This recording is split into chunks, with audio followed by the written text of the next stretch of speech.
You're listening to the HawgBeat Hour with Andrew Hutchinson, Alex Trader, and Mason Choate on ESPN Arkansas and HitThatLine.com. Now, here's your host, Mason Choate. Welcome to the HawgBeat Hour. I'm your host, Mason Choate, joined by Alex Trader and Andrew Hutchinson of HawgBeat.com. Guys, we're going to talk some football today. We're not going to talk basketball because there's not really much to talk about, but then we're going to be able to talk some baseball as well. But let's lead off with some football. Let's lead off with the Malachi Singleton commitment because Arkansas needed a quarterback in the 2023 class, and that's exactly what they got. So Alex and I were talking about this before we recorded, but he's a low 3-star. Maybe Hutch, you can explain this to us because I'm sure you've inquired. Why is it that he's a low 3-star? Because on his tape, I mean, he looks really good. Yes, I have inquired and I have voiced my opinions. Basically, I was told that we haven't seen him in person, and by we, I mean rivals, have not seen him in person. He has not shown anything, is what I was told. Which my rebuttal to that was this guy completed 75% of his passes, threw for a bunch of yards, ran for a bunch of yards, put up insane numbers in the largest classification in Georgia that produces tons and tons of college players. So he's playing good competition. Then that's why. And so I don't know. Honestly, I feel like it's an oversight. If I'm being completely honest, I feel like he got his initial rating before his junior year, which he had a decent sophomore year.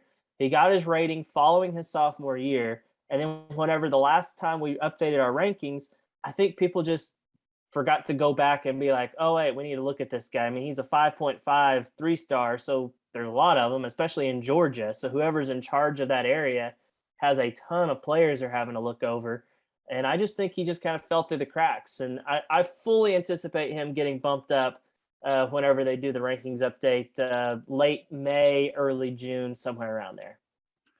Alex, you did a film breakdown over at HawgBeat.com of Malachi Singleton. So tell us what you saw and kind of just what you think he brings to the Hogs. Yeah, kind of like what I heard Hutch say on the radio the other day. I mean, this kid seems to be the real deal. I can't really understand. Like you said, there was probably an oversight somewhere, but for him to be a 5.5 3-star, that's a huge steal for Arkansas. And it doesn't necessarily show up on the class rankings yet because that doesn't help as much as, bringing on a 4-star or even a 5.7 3-star would, but you're able to see the talent just watching his film. He can outrun entire defenses. His deep fade is incredible. I mentioned it a ton of times on that film breakdown, but he dropped it exactly where it needs to be every single time. He runs over people. He runs tough, is able to extend plays, has that arm strength, but also has a quick release and has a pretty decent pocket presence of knowing when he needs to get that ball out. Good release point. So really just an impressive junior season film.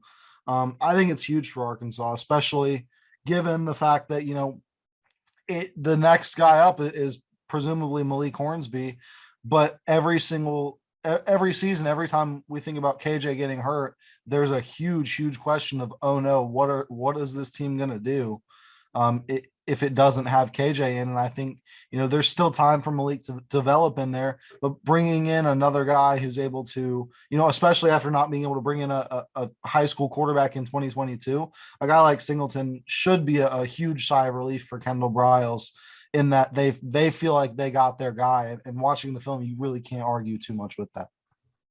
Here's a question for you, Alex. I'm going to have you put on your analyst hat. What would you give him if you were rating him on the Rivals system? I mean, I've done a couple of quarterbacks for these film breakdowns. He's probably the best that I've seen in terms of guys that I've rated just off the top of my head. I would have him at least a 5.8 4-star, and probably sneaking right in. He doesn't necessarily have to be in the top 150, but I would probably have him somewhere in the country's 250 best players because of, like you said, he's putting up massive numbers in the highest classification in a big time football state that's known for producing these guys. I mean, he trains with Justin Fields and Trevor Lawrence as quarterback coach. Both of those guys ripped up the top division in Georgia, and both of those guys are two of the highest rated recruits ever by the consensus of all the services. So if you're seeing that and basing it off of that, I think it's hard not to say that he's one of the 250 best players in the country. Interesting. Okay. Well, there you go. Alex Trader, you should be giving out ratings for recruits now. That would be a good job for you. But okay, so let's move on though, because we got a lot to hit with football, actually a lot more than we expected. So Arkansas did have a couple guys hit the portal. Hutch, tell us what you know about that. And I mean, is it really going to affect Arkansas? Yeah, so two guys entered the portal. One of them was not really surprising because we haven't really seen him. He's been here for 2 years, and that's Keelan Burrell, the linebacker. Believe he's from the New Orleans area, I want to say. I'll have to double check on that. But he was a 5.7 3-star, so a solid pickup, generally viewed as. He was originally committed to UTSA, so that might have been a little bit of a red flag. Like, okay, why is a guy that is rated relatively high going to UTSA, especially when he had offers from multiple SEC programs? I think, I want to say LSU and Alabama maybe even had offered, but I think that was really early in the process, and maybe they weren't committable offers. But he's a guy that came in and he got hurt last year, I want to say. He's battled some injuries throughout his career, and he was here for 2 years and never saw the field. So not surprising to see him pop up in the portal. The other one was a little bit of a head scratcher just because it was Dorian Gerald, and he's a guy we thought was done playing football. If you remember, he broke his leg in practice the week after the first game of the season, ended his season, and the general thought was that he was done playing football, that it was going to be a career-ending injury. But I guess he was able to apply for a medical redshirt, or at least he's anticipating getting that. And that's why he's entering the portal to go somewhere else. But, he was here at Arkansas for 4 years. 3 times he had an injury either in the opening game or the week of practice following the opening game. So he might be the unluckiest player I've ever covered in my 10 years on the beat, just from an injury standpoint. He flashed some potential here and there, and he was a big-time commitment in Chad Morris's first class. That tells you how long ago that was, in 2018. Got him over A&M and some other programs. JUCO guy. So he's been in college for 6 years. He will be playing a 7th year of college football in 2022 somewhere, assuming he gets picked up. And he was already a guy that looked like it. He's one of those players where you look at him and he looks about 10 years older than he is. People like to joke on our message board that he's got, a wife and 3 kids and a mortgage to pay. But he's a guy, to me personally, he seems like a great kid, and I hope he's able to stay healthy and have a big year wherever that is. I'm not sure what level he'll end up at, but I think he's capable of having a productive year, assuming he can stay healthy. And so on top of that, Arkansas also lost a commitment from Anthony Evans, wide receiver from Texas. I read it and it said that he's still considering Arkansas, but normally when you decommit, that kind of means that you're looking elsewhere, right? Well, I mean, a couple of years ago, Landon Rogers from Little Rock Parkview committed, decommitted, and then ended up recommitting to Arkansas. But that is kind of rare. Usually, once you decommit, you're going to be replaced. I mean, I think that's what Sam Pittman will say. I mean, unless you're like just some big time hot shot recruit that they can't be without. I get the feeling that Sam Pittman would maybe move on, but maybe they really like this guy. I mean, they took his commitment. Alex will remember he committed on Thanksgiving, which is always fun to have a holiday commitment. But he I think he's like a 5.6 3-star, so kind of like a middle of the pack 3-star. But he's a guy I would not be surprised if he gets bumped up. I fully expected even before he decommitted to a higher rating, at least a 5.7, if not a 4-star status, because this guy is fast. He recently ran, I think, a 10.27 100-meter dash. And so he's got the speed, and plus he's taken off on the recruiting trail. I mean, he got an offer from Georgia, Oklahoma, a bunch of other schools as well. And of course, that's what makes it so disappointing for Arkansas fans is like, man, I thought we were past this.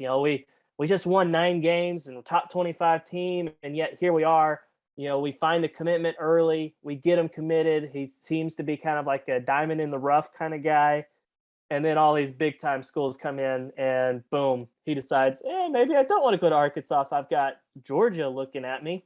And of course, he's also got a family connection in Georgia. I guess his mom is originally from Georgia and grew up a Bulldogs fan. So if you can't get mama on your side, then it's going to be tough to get a guy like that. So it was not surprising to see him decommit when he did.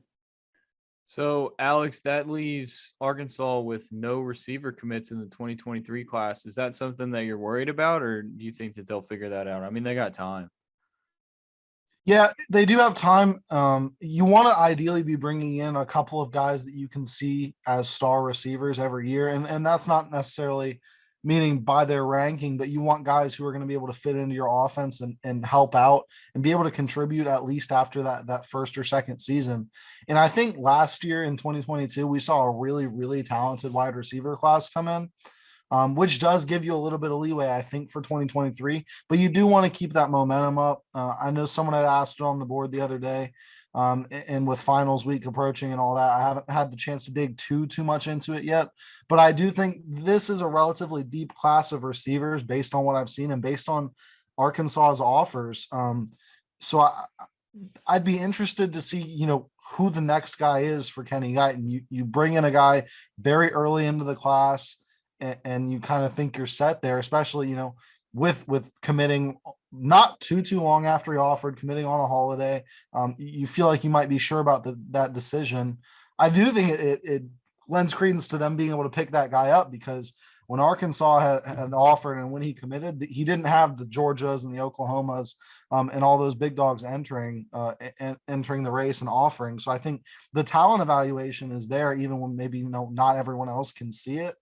I just think it's a matter of finding a couple of guys who you like, who you think are a good fit and can complement your offense and complement your new quarterback, and be able to build that momentum and get guys to want to join this class. Okay. Last thing before we get to some draft stuff, Hutch, Jackson Woodard put on scholarship. You said that you couldn't confirm that, but we're hearing news that happened. How does that shake up the scholarship count? Yeah, I mean, I'd heard from a source last night that had happened. Plus, Jackson Woodard has since retweeted somebody that congratulated him for being put on scholarship. So to me, that seems like it's confirmed. I just haven't been able to confirm it with the U of A. But it is another scholarship filled. The loss of Keelan Burrell that we talked about earlier, I think bumped them down to 80 scholarships. That they're wanting to bring in 3 more transfer portal guys, ideally a wide receiver and a couple of defensive linemen per Sam Pittman.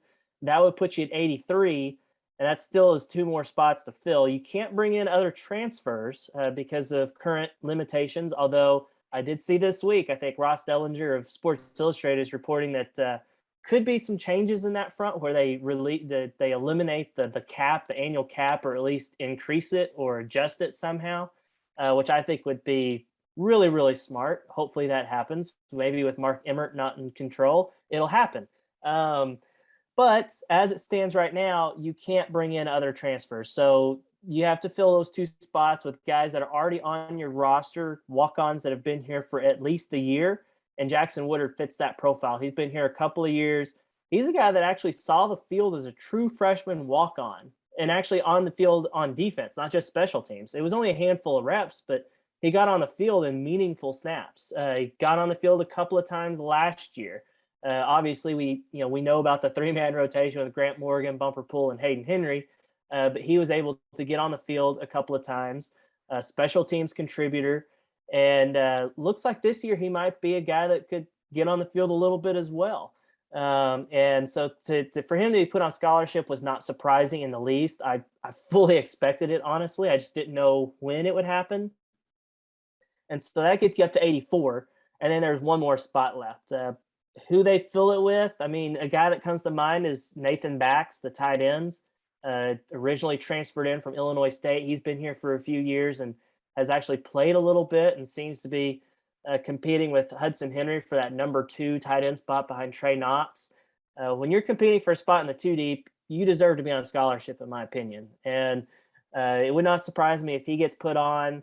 And of course, if anybody else transfers out, which is totally possible, especially here in the next couple of days before that May 1st deadline hits to, get immediate eligibility at your new school, then you have to fill it with walk-ons. And so that's the first guy that just immediately comes to mind. But I'm sure there's a couple others that they might be looking at as potential scholarship guys as we go through. Maybe another one, Harper Cole at wide receiver.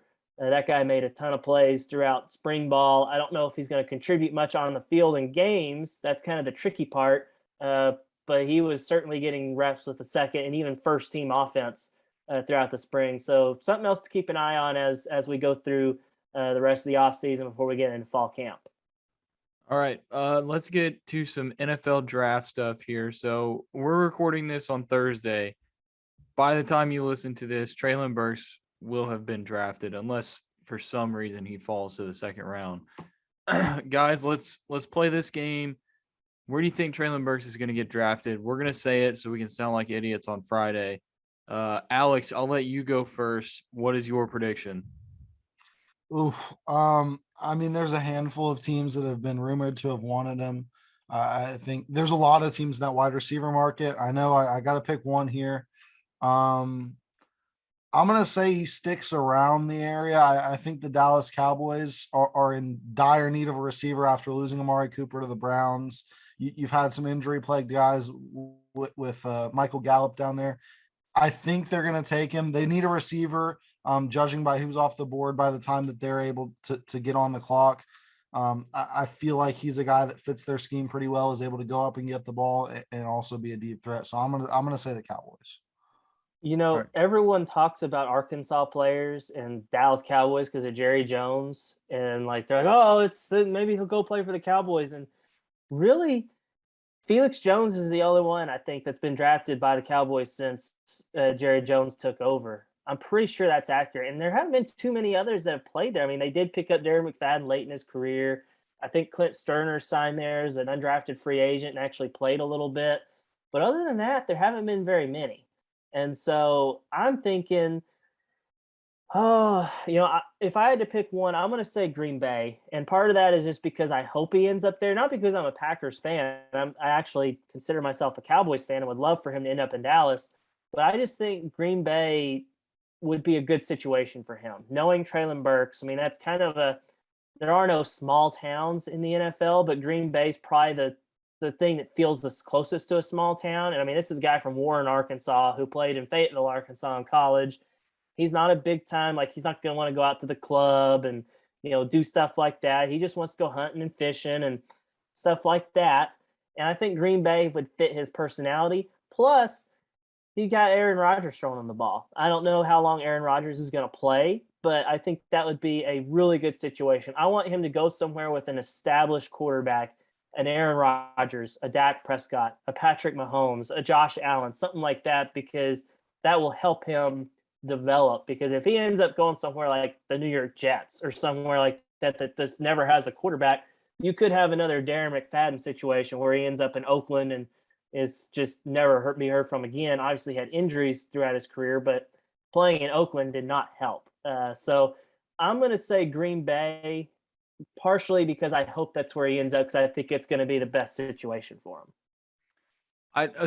I'm afraid that Green Bay might be the most realistic option, but I'm gonna go with the Kansas City Chiefs for two reasons. One, because obviously that's where I want him to go, and two, because the way I look at it is the Chiefs needed a wide receiver after Tyreek Hill left. Now they brought in Juju Smith-Schuster and Marquez Valdes-Scantling, but you can't tell me that those are the two guys that they decided, hey, we're going to bring these guys in and we're going to replace Tyreek Hill. That's not, I mean, Tyreek Hill's a top 3 wide receiver in the NFL, and those two guys don't combine to reach that, in my opinion.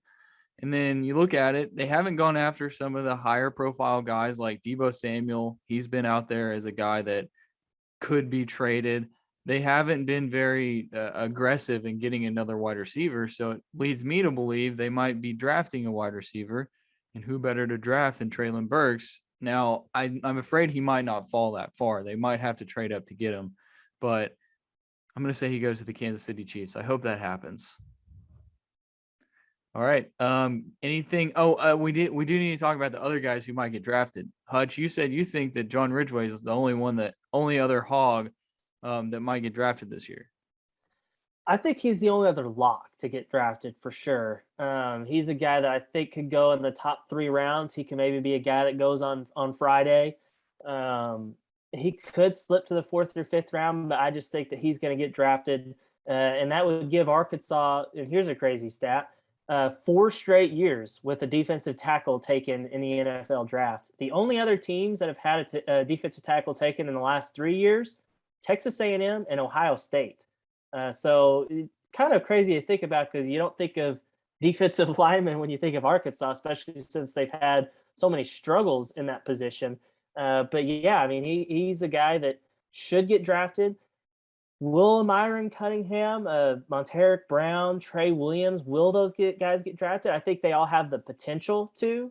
But I've seen them mocked in a couple of 7-round mocks, and they've been in like the 250 to 300 range in prospect rankings, and there's only 262 picks. So it could be only those 2. It could just be Burks and Ridgway, but it would not surprise me if any of those 3 get drafted. Then you got some other guys that'll probably be priority free agents. Like I think Grant Morgan will be a free agent that signs somewhere. Jordan Silver, the long snapper, I've seen him. I think he's like the 3rd or 4th best long snapper available in the draft. Unfortunately, you only get 1, maybe 2 drafted. So he's not going to get his name called, but I think he's going to get a shot in the NFL somewhere. So lots to follow both, Friday, Saturday, and then even, after the draft on Saturday and into Sunday and Monday as guys get picked up as, priority free agents. Alex, do you have anything to add to that? Maybe a guy that Hutch said wouldn't get drafted that you think will get drafted? It's hard. Like you said, I think the only other lock is John Ridgway to go with Treylon Burks. Monteric Brown put together a really, really solid last season in Fayetteville, and corners are at a premium, and it's about momentum a lot of times too. You've heard about a couple of guys early on in the draft, but I don't think this is as deep of a corner class as we've seen in years past. You don't have those 10 to 15 guys where it's like, oh, this kid was a stud in college, this kid was locked down. Monteric Brown was pretty solid in his last season. I wouldn't be surprised if a team that late rounds didn't necessarily get their guy earlier on at that cornerback position.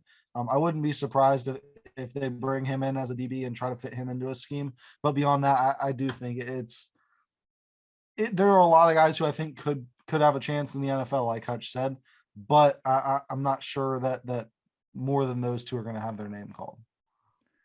All right. Well, that's going to wrap up this segment. And then up next, Hutch and I, we're going to talk some Razorback baseball. Ole Miss coming to town this weekend. So we're going to hit that and then finish things up here on the HawgBeat Hour. You're listening to the HawgBeat Hour with Andrew Hutchinson, Alex Trader, and Mason Choate on ESPN Arkansas and HitThatLine.com. Now, here's your host, Mason Choate. We're back here on the HawgBeat Hour, just Andrew Hutchinson and myself, Mason Choate, talking Arkansas baseball. Hutch, before we get started, you want to just give them the business spiel of what's going on at HawgBeat.com and how they can subscribe? Yeah, if you head on over to HawgBeat.com, you can always sign up. Pretty good deal if you ask me. $10 a month or $100 a year. Unless you are a student. If you are a student listening to this, whether you're at the U of A, another school in Arkansas, another school anywhere else, honestly, and you have a .edu email address, email me at andrewhutchinson413@gmail.com, and I'll hook you up with your first year of HawgBeat for, I think, $12, I think is what it is. So pretty good deal. So just hit me up if you're a student and you want to take advantage of that deal. And I promise you it's worth it. The Trough is an excellent kind of group of fans who like to discuss things, debate things. And I think it's a pretty good community. So check it out at HawgBeat.com. Yeah. So speaking of the Trough, there was a a thread going on where somebody basically asked, like, just what do you think about this team right now, Hutch? What are your thoughts? Where do you gauge this team and where they're at right now? They're sitting at a 32-9 record, 12-6 in conference play. They just came off of a 10-inning game against UCA where it took a wild pitch in the 10th inning to get Robert Moore across home and give Arkansas the win. So what do you think of this team right now? I know there's a lot of talk, a lot of hate going on Twitter, back and forth. Just, is this team good at hitting? Are they in a slump? Is it just baseball? You're a baseball guy. What are your thoughts? I think this is a good team, a very good team, actually. I think it's a team worthy of hosting at least a regional. And if they can just take care of business, down the stretch of these last 4 series, they should host a super regional should they get that far, earn a top 8 seed. I don't know if it's quite time to hit the panic button, but there is some concern that this team struggles, maybe not just, offensively, because I think the numbers on this year's team are very similar to last year's team. Granted, it's not been as difficult of a schedule as last year. But they just haven't gotten the hits in the big spots. Last year, I think this sums it up. Last year, you were surprised if they didn't get the big hit to pull out a win. The 2-1 loss to Auburn really comes to mind last year as a game like that. The NC State Super Regional, I hate to bring that up, but that comes to mind.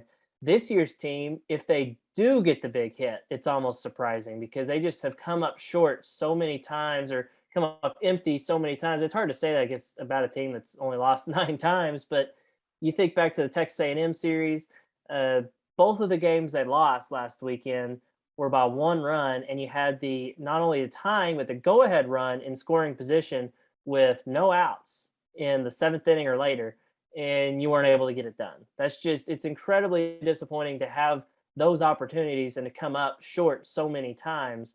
The runners in scoring position batting average this year is way down from last year. So the numbers back up that point. Can they get it going? I think I still haven't given up hope. As I said, it's not time to completely hit the panic button because it's a really talented team, really good offensive, bats, historically speaking. Peyton Stovall didn't have a college history, but he was considered a first-round talent, and he hasn't lived up to that. Robert Moore was a preseason All-American, first-round talent, and he hasn't hit the ball this year. Just several things haven't come together, and Dave Van Horn mentioned it in his preview of the Ole Miss series that, they'll have 5 guys hit the ball really well over the weekend, but the other 4 are terrible, basically. If you can get all 9 of them living up to their potential on the same weekend, then I think Arkansas could beat just about anybody and make a deep run. Will they do that? That remains the number one question. Well, let's flip the switch and talk about the pitching, because if you look at the Texas A&M series, the Sunday loss, I think that could be – I think you can blame pitching on that one. Jackson Wiggins gives up 5 earned runs in the first inning. That automatically puts you down 5-0, and then eventually they got down 7-0. We know that Arkansas brought it back. It was an 11-10 loss, but if you don't get down by 5 runs in the first inning, then you're not worried about it. So I think we've seen that at home, you're confident in what you get from Hagen Smith and Jackson Wiggins and Connor Nolan, but on the road, it's been a little bit more shaky. Why do you think that is? And do you think that Arkansas just has to hope and pray that they host a regional and a super regional? Because if, as you mentioned, there's a chance that they don't host a super, then they might be in trouble having to have these guys pitch on the road. Yeah, I mean, Connor Nolan has been consistent regardless of where he pitches. He's been incredibly consistent all year, and I think has been a first-team All-SEC caliber pitcher. The other 2, they have been exactly what you just described. They have been night and day different at home versus on the road. Could just be a young, inexperienced kind of deal. Hagen Smith, true freshman, Jackson Wiggins as a sophomore who didn't have a ton of innings last year, so he's still young and inconsistent. I think that maybe has something to do with it, but again, I wouldn't say it's super concerning because you think back to the 2018 team. That team was unbeatable at home. I think they went 14-1 in SEC play at home, and then they didn't win a single road series. They would always win the first game of the series and then lose the next 2. With they'd win with Blaine Knight on the mound and then lose. it's starting to feel similar to that this year. I don't think the competition has been quite as good. It just seems like the SEC is a little bit down this year, uh, but you're still better than the rest of the league. It seems like, say for maybe Tennessee. So I don't know. I mean, I think that I'm anxious to see how they do, in these road series that are left against Auburn and Alabama. See how they do in the SEC tournament, even though the SEC tournament, as I think we can all agree, is kind of meaningless. Um, but you would like to see those guys pitch well just to prove they can do it in a big spot away from home. But again, if you can just you do decent down the stretch and clinch a top 8 seed, you don't have to worry about it. You can always play at home until you get to Omaha, and then at that point, who knows what happens. So the way I look at it is that your starting pitching is something that you can trust, especially at home, like you just talked about. But you look at the bullpen, and you're getting things from a lot of guys now. And you talk about Evan Taylor. He's a guy we had him on the Diamond Hawks podcast this week. You can go listen to that on HawgBeat.com. But he's a guy that you can really trust out of the bullpen. And Dave Van Horn said that. And another guy that's really come on, and I'd like to ask you for your opinion, is Zack Morris, another left-handed pitcher that Arkansas has shown that they're starting to trust him. You saw him on Saturday against Texas A&M, came in after Hagen Smith, and he looked really good. What do you think of the bullpen? Because you got Tigert, but it seems like Zebulon Vermillion, he's dropped off. And so what do you think of the bullpen? I mentioned those guys, but maybe just tell me where you're gauging it. Yeah, I mean, I think they've got a really good bullpen. I think Evan Taylor's emergence has been huge. Zack Morris, I think, has been even more vital because think back a couple of weeks ago, even when they were pitching really well against LSU and didn't give up a single run all weekend, Dave Van Horn still said, we need another guy to step it up, or another guy or two. Well, Zack Morris has stepped up to the plate and done really well. Pitched, I think he pitched in the UCA win, did well in that, did well against Texas A&M the week before against whoever they played. I can't remember, LSU, all runs together at this point. But he has emerged and has been another guy. And the fact that he's another left-handed pitcher, I think is huge, because really it was just Evan Taylor. I mean, you had Hagen Smith as a starter, but then it was just Evan Taylor, and no one else had really kind of emerged. You thought maybe Nick Griffin could be that guy. He's still coming back from Tommy John, kind of inconsistent. Maybe he's that guy down the road like next year, but you needed a guy for this year. And it seems like Zack Morris could be that guy. And maybe he's a guy that you could extend out and, have him throw 3 or 4 innings if Hagen Smith gets knocked out after 3, or if Jackson Wiggins can't make it through 1. You're going to need some guys that you can stretch out. And it seems like he might be that guy kind of stepping into that role. I'd like to get back to the bats, though, because that's what people were talking about. That's what people are worried about right now. And so I thought it was interesting. Dave Van Horn was asked, how has the weather affected the way that you guys play? It seems like it's been windy a lot. Home runs are down, stuff like that. And he said, yeah, I mean, I believe he said that he thinks at least 15 home runs were knocked down by the wind this season so far. But he said it's really no excuse. You got to deal with it. And so I'm curious what you think of that, kind of what you took away from that, and what you've been seeing from the Arkansas lineup. I mean, we talked about it earlier, but we know that it's down. And do you think that weather has really been that big of a thing that's affected the lineup, or do you think it's just they're just not hitting the ball very well right now? I do think the wind has been a factor. However, as Dave Van Horn said, line drives are line drives regardless of the weather. I mean, that's what you got to be trying to do. And he said, doubles will eventually turn into home runs. And I just feel like that they maybe haven't been trying to go for that as much. And even when they did get the wind, they couldn't really take advantage of it. That Florida series comes to mind. Like, that wind was blowing out all weekend and they couldn't take advantage of it. Even I think in A&M, the wind was, in their favor, and they weren't able to take advantage of it. It's just been very weird. I just something is off with this lineup, especially considering before the year, I think I even said on this podcast that I thought this was going to be a historic offensive lineup, and it just hasn't come to fruition yet. And so I'm sure weather has something to do with it. The wind is always blowing in from right at Baum Walker Stadium, it feels like, even with that new building. So it sucks, that you can't have those big home run numbers, but you'd like to think they would adjust and start hitting line drives, which to me, that's the key to making a deep run in Omaha. Because once you get to TD Ameritrade in Omaha, it's hard to get a ball out of there. I mean, you don't see a ton of home runs flying out of TD Ameritrade.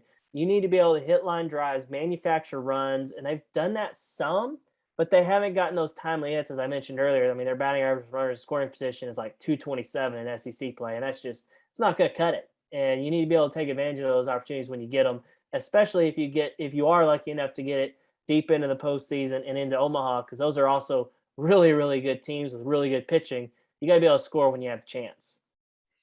I'm curious what you think as far as like a historical perspective goes, comparing this team to maybe the 2018 team, the 2015 team, where there were times during the regular season that they did not look that great. And this team, they're 32-9, so it's hard to say that they don't look that great, but they've had some times where they've had times where they haven't hit the ball enough where people are complaining. Is that people being spoiled from last year? Maybe a little bit, but also you scored 2 runs against UCA in a midweek game. It's UCA. You scored 21 against them last time. So I'm curious, from a historical perspective, you covered those teams. What do you think is maybe some similarities between this team and those teams? And do you think that it's a good thing that the slumps for the lineup are happening now and throughout the middle part of the season rather than later on? Yeah, I mean, we've seen a couple of times now the bats just completely fail them in the worst possible time. I mean, think back to 2018. Yeah, the drop pop-up happened. I mean, it happened. But they didn't score a single run in game 3 of the College World Series finals against Oregon State, against the guy that had thrown 200 pitches or something crazy. In 2019, I think they lost their first game to Florida State 1-0.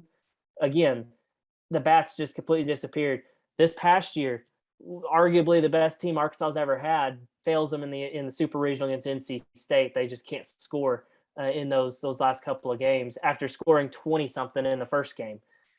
So there is a precedent of the bats just failing them at the worst possible time. So that's why I'm like, well, maybe they can get hot at the right time and make a run into the College World Series or whatever.